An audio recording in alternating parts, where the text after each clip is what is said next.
Chapter 1.2 The Thief's Story. Ruskin Bond, 1934, is an Indian author of British descent. He lives with his adopted family in Landau, in Mussoorie, India. The Indian Council for Child Education has recognized his role in the growth of children's literature in India. He got the Sahitya Akademi Award in 1992 for Our Trees Still Grow in Dehra for his published work in English.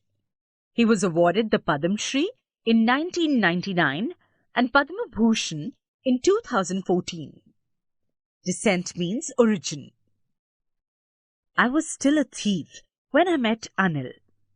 And though only 15, I was an experienced and fairly successful hand. Anil was watching a wrestling match when I approached him. He was about 25, a tall, lean fellow, and he looked easygoing, kind, and simple enough for my purpose. Wrestling is a type of sport. I hadn't had much luck of late and thought I might be able to get into the young man's confidence. "You look a bit of a wrestler yourself," I said. "A little flattery helps in making friends." Flattery means insincere praise. "So do you," he replied, which put me off for a moment because at that time I was rather thin. "Well," I said modestly, "I do wrestle a bit. What's your name?" Modestly means without boasting, in a humble way. "Hari Singh," I lied. I took a new name every month. That kept me ahead of the police and my former employers.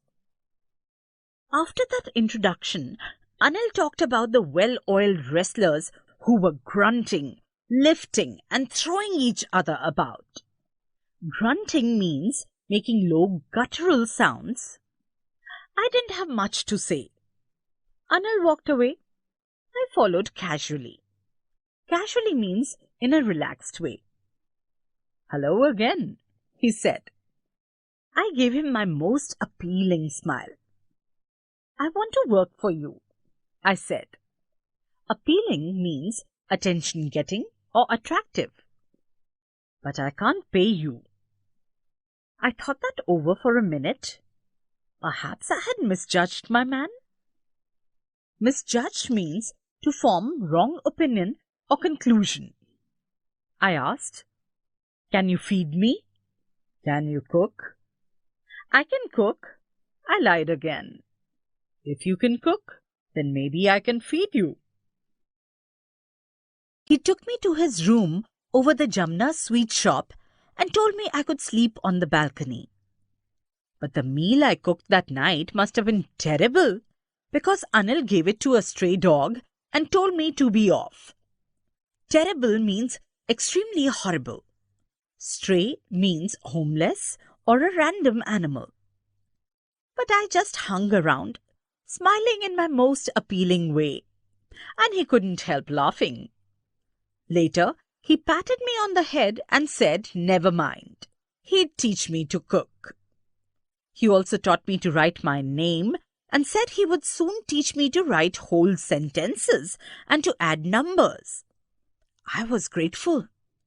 I knew that once I could write like an educated man, there would be no limit to what I could achieve. It was quite pleasant working for Anil.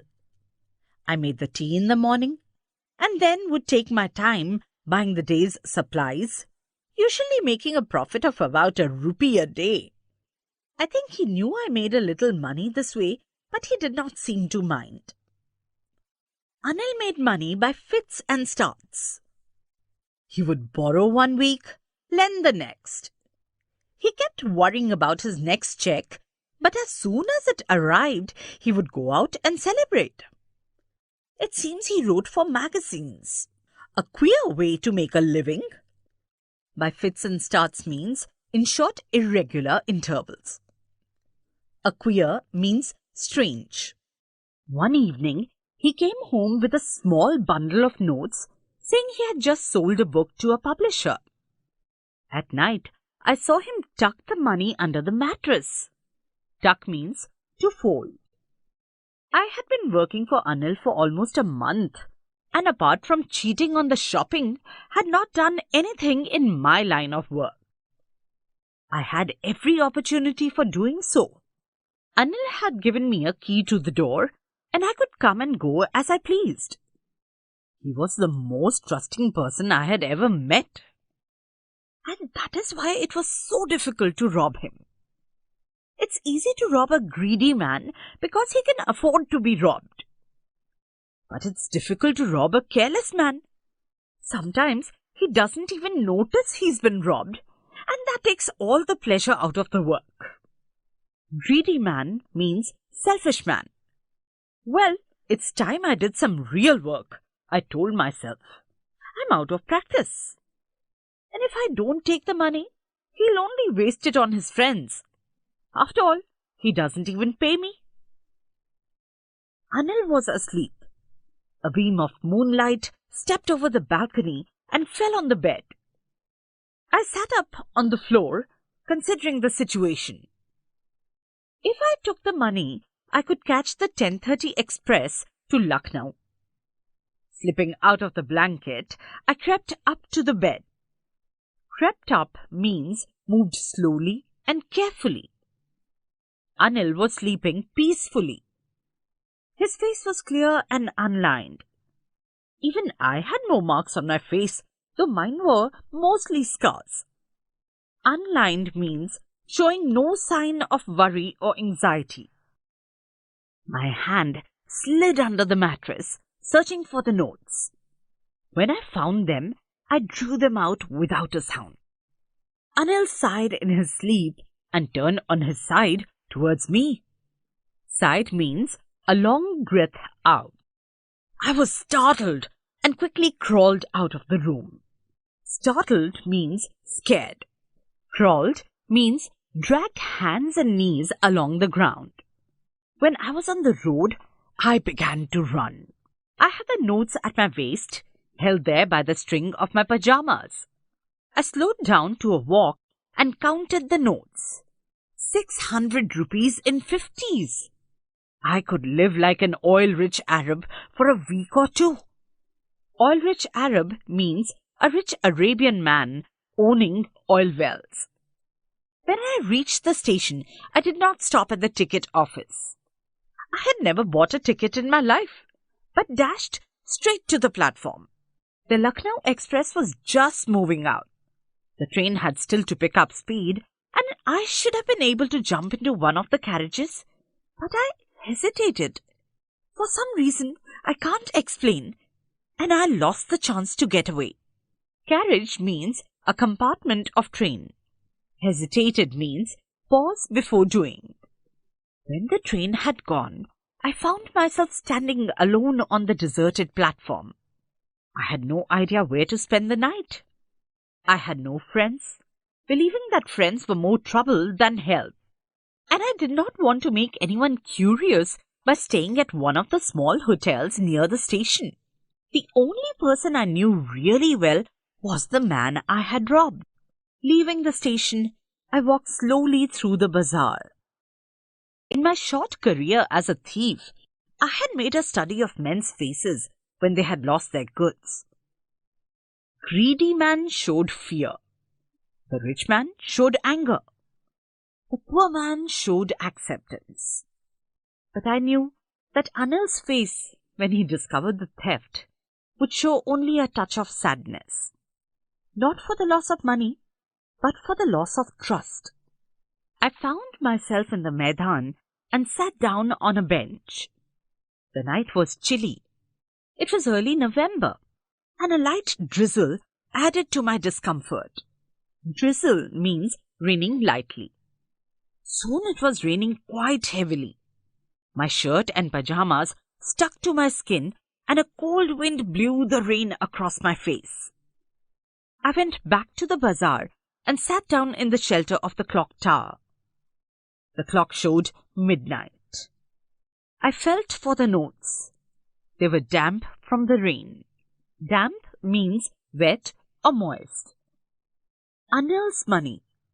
In the morning, he would probably have given me 2 or 3 rupees to go to the cinema. But now, I had it all. Probably means maybe or likely to happen. I couldn't cook his meals, run to the bazaar, or learn to write whole sentences anymore. I had forgotten about them in the excitement of the theft. Whole sentences, I knew, could one day bring me more than a few hundred rupees. It was a simple matter to steal, and sometimes just as simple to be caught. But to be a really big man, a clever and respected man, was something else. I should go back to Anil, I told myself, if only to learn to read and write. I hurried back to the room, feeling very nervous, for it is much easier to steal something than to return it undetected. Hurried back means went back in a hurry. I opened the door quietly, then stood in the doorway in clouded moonlight. Anil was still asleep. I crept to the head of the bed, and my hand came up with the notes. I felt his breath on my hand. I remained still for a minute. Then my hand found the edge of the mattress and slipped under it with the notes. I awoke late next morning to find that Anil had already made the tea. He stretched out his hand towards me. There was a 50-rupee note between his fingers. My heart sank. Heart sank means felt depressed. I thought I had been discovered. I made some money yesterday, he explained. Now you'll be paid regularly. Made some money means earn some money. My spirits rose. But when I took the note, I saw it was still wet from the night's rain. Spirits rose means became very hopeful. Today we'll start writing sentences, he said. He knew, but neither his lips nor his eyes showed anything.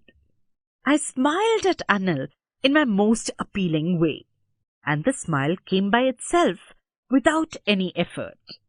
Appealing means attractive.